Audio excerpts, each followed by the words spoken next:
ចិត្តជាមាចង់បានរូបស្រីតែយើងបានស្បត់មុខពយតាឌីហើយយើងទាំងពីរស្មោះស្ម័គ្រយូរលងទោះមានឧបសគ្គរួមរិទ្ធចិនជុំ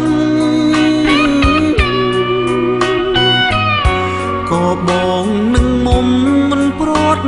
គ្នាឡើយ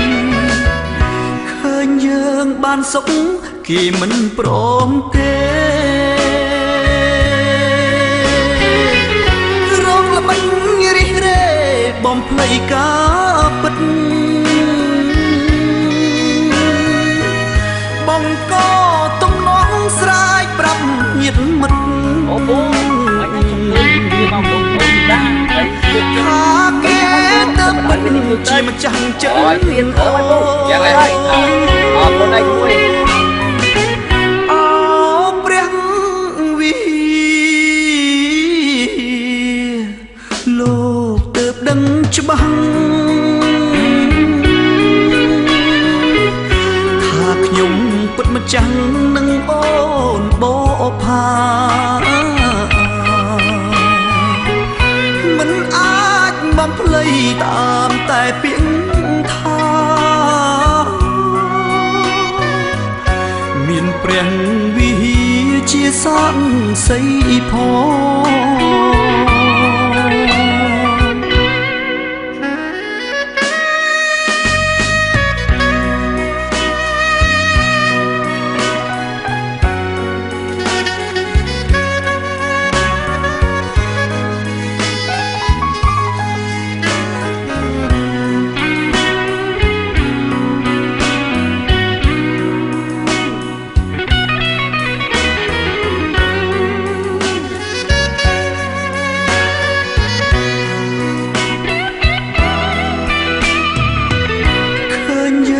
បានសុខ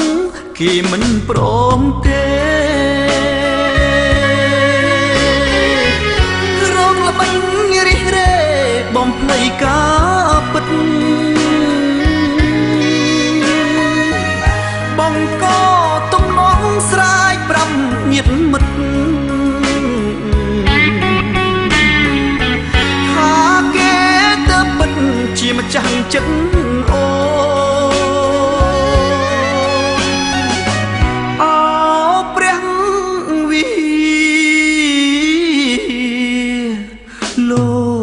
ដឹងច្បាស់ថាខ្ញុំពិតម្ចាស់នឹងអូនបោផាមិនអាចបំភ្លៃតាមតែពាក្យថាមានព្រះវិហារជាសាក្សីផង